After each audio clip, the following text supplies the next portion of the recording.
It's Tommy. So perhaps this is Tommy's. Ride. Let's stroll around, see what's going on, and then we'll get back here on. Right now it's about 7:30, 7:15 in the morning.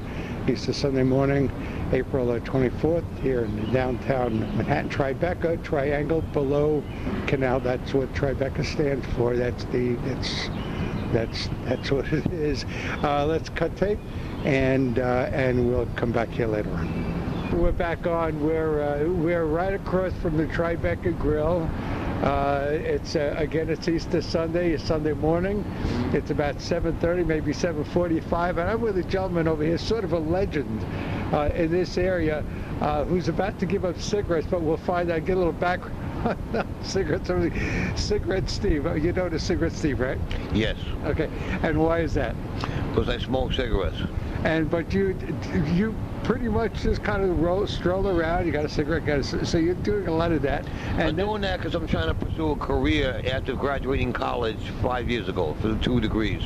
And what sort of career? Well, I have a degree in facilities management, environmental control technology, HVAC. Uh-huh. And I don't know where I'll wind up. I'll either go for education or further education, not a master's degree, but refresher courses of job training. Right. But cigarettes are very expensive these days. If I was still living in New York City and smoking cigarettes, I'd probably be robbing banks. What's the average? You want to buy a carton of Marlboro today? What's it going to cost? I don't want to buy a carton. No. If you walk into a store here, Food Emporium, and buy a carton of Marlboro, what's it going to cost you? Like $35. More than that. More than that. Well, probably $100, almost $100. Okay, so Steve, but you're quitting cigarettes soon. You're going to June 21st. June 20th. So today's April 24th, yes. And you're quitting June 21st. How come?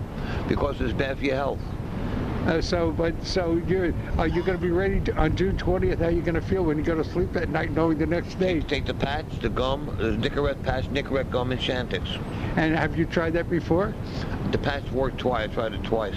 And there's only really one way to quit cigarettes is just to stop on your own. Yeah, but you got to use some methods like the patch, the gum, and maybe hypnosis or Chantix pills. Right.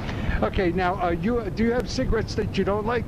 Are you into menthol? Or somebody hands you a menthol. You don't like them? I like menthol. You do like menthol? Yeah. Okay. What about non-filters? You into non-filters? No, rarely.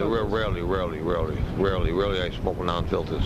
Rarely will you do that. And if somebody hands you a non-filter, you are likely to... I smoke it. You'll smoke it. Okay, Steve, I think, and good luck with your career, and good meeting you. Good seeing you. Bye-bye. Okay, have a good Sunday, Easter Sunday. Happy holiday. Okay, that's kind of known as Cigarette Steve. He's sort of a legend here. Oh, there he goes, and he's been for a long time. So that's it's what's free in NYC, and that's where we're going today. And let's move along. Again, you're listening to Visions, a series of visits with people of interest, and that is a guy of interest. And he was bumming a cigarette for a couple sitting over here. And as I passed by, I kind of mentioned he's sort of a legend. Then I thought about it as I was walking by. Let me catch an interview with Steve. Let's cut tape. Speaking of free, right now there are 6 or 7 sparrows going wacky over something. Oh, they're gone now, but boy, there was quite a battle going on for something that we're eating. They were eating over here, right around this little tree area. They're gone now. They've disbanded. One is still left. No. We're back, and we're in the 9/11 Memorial shop. It is open. A lot of military folks here from State, I guess. And the city is certainly waking up now. Lots of activity, lots of folks with cameras. A couple just stopped me, wanting to know how to get to the Statue of Liberty, how to get to the ferry. Lots of tour buses. Of course, they're selling, have more for sale here, NYPD and FDNY. Some photographs, a 9/11 memorial, and a display over here what the Freedom Towers will look like when they're built. And sort of thing. And you can hear the activity in here. different displays. I don't want to speak too loudly. I'm sure you hear me. Where are you from? A lot of military. We're actually have a Air Force convention this weekend over down in Times Square. So we just did a wreath-laying ceremony over at Ground Zero. So we're all over here just paying tribute to Ground Zero this weekend. What's that ceremony? It's an Air Force wreath-laying ceremony for Ground Zero, the 9/11 attacks. Wreath-laying? Wreath, like a... Oh, wreath-laying. Yes, sir. Okay, wreath-laying. Okay, and you're an officer, or are you I'm a cadet right now. I'm still in training. I'm finishing up school right now, and when I graduate, I'll become an officer. How many cadets are in town? About 600 of us. Wow, a lot of folks. Yeah, there's cadets from all over the country. And your name? Shane Lockridge. Shane Lockridge. Thank you very much, and enjoy the visit. And I'm sure you're feeling the moment. Yes, sir. Okay, thank you. Okay, well, we're going to finish up. We're going to not spend a lot of time here. I don't want to take away from the moment here. I'll just read one 9/11 memorial. The memorial will remember and honor the people killed in the attacks of September 11, 2001 in New York City, at the Pentagon in Arlington, Virginia, and near Shanksville, Pennsylvania, and in the February 26, 1993 World Trade Center bombing. The memorial design was selected through an international design competition that included more than 5,200 entries from 65 countries. So that's what's going on, and we'll kind of pass by there's an audio display here, and we're passing by, and we're just going to let's see if we can hear some of this.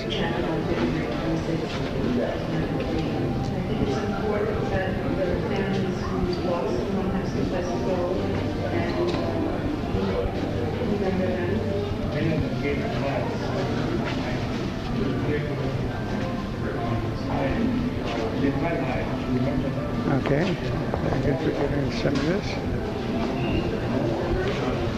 Okay, we're passing through, and here is a flag of honor, the American flag.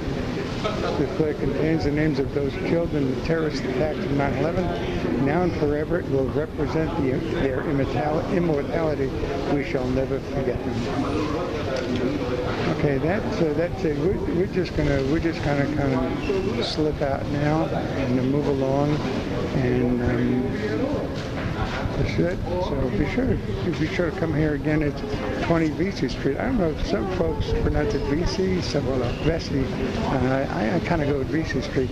The 9/11 Memorial preview site is here. So when you come to the city, if you're in the city, come on by, and there's a place to donate here. So come on by, and it's an interesting place. Let's head out. Okay. We're back for a moment. I'm right across from the Federal Office Building. This is the building. The post office is right here. Federal Office Building. On 9/11, this building is right a block south, right across the street from where the attacks happened. And this building closed up for quite a while because there was some sort of toxic material coming out of the walls through the cracks and all that. And they had to close this building down for quite a while. It's open now, but this building had a tough time getting open.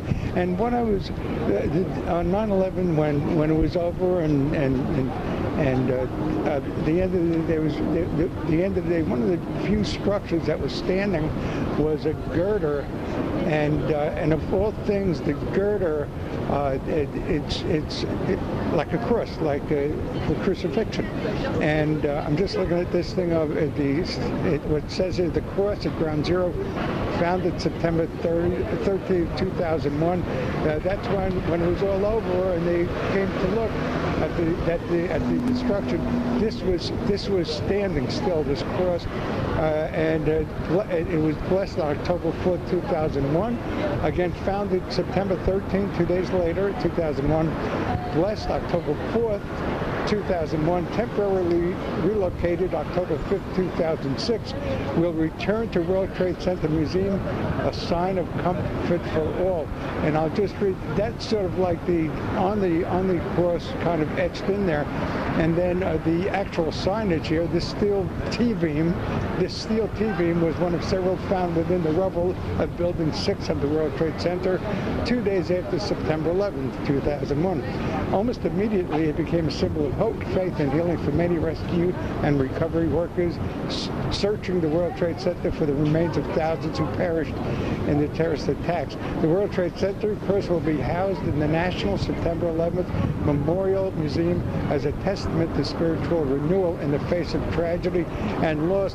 And it just stood there, and it was an amazing sight. It just stood there, and this is one of the few structures that were left after. And just looking, it's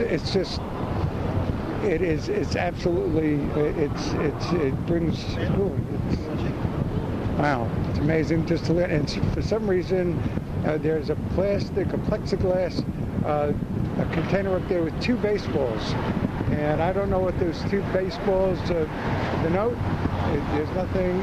It's just here. It's just it's an amazing site. And here's where I was looking for it at the site, but it's been relocated here. So that's I did want to add that, and that's part of the 9/11 memorial. Let's move along. Okay. We're kind of back where we started our Easter Sunday here, 2011. Again, it's April 24th. Right now it's just about 11 a.m. I'm hoping to do one more piece. In the meantime, as I was passing by, right now I'm on North Moore Street, Greenwich Street, right across from the Tribeca Grill and of course the Tribeca Film Festival. As it turns out, it opened April 20th and it'll shut down on May 1st. I kind of have it on some semi-official word that the Under the Stars films came off as scheduled, but the person I spoke with wasn't able to tell me what the turnout was. I'm looking right now, right on the corner of North Moore Street and Greenwich Street. There is a gentleman here, you know, the recyclable cans and all that. There must be, first of all, he's got a cart with him. There must be these huge plastic bags, like large hefty bags, clear bags. On his cart, there must be 10 of those bags, and right on the corner there must be maybe another 10, maybe 12 bags. I did want to speak with him. He didn't want to be interviewed. I guess he's concerned with who I might be, and I can understand. He wants his privacy. He did not want to interview. He did not want to do an interview. I really did. I mean, I guess at a nickel a can or a nickel a bottle, whatever the case is, and it's hard. This is hard work.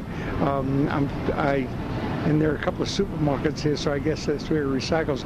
But there are huge bags just on the corner. Again, it takes up the corner, probably, or all told, he's probably got about 25 bags of recyclable cans and bottles. So then again, and again, he didn't want to interview. That's what's going on right now. The sun is out now. Finally, after just days and days of rain and gray skies, we're getting some sun. It's a little warm, somewhere in the 70s right now. People are milling around and walking along Greenwich Street. And that's the deal. I'm hoping perhaps we'll do another piece before I shut down this episode of Visions. I sure hope so. Again, you're listening to Visions, a series of visits to almost everywhere. A series of visits with people of interest in this case. And we're in New York City. I arrived here on April the 1st.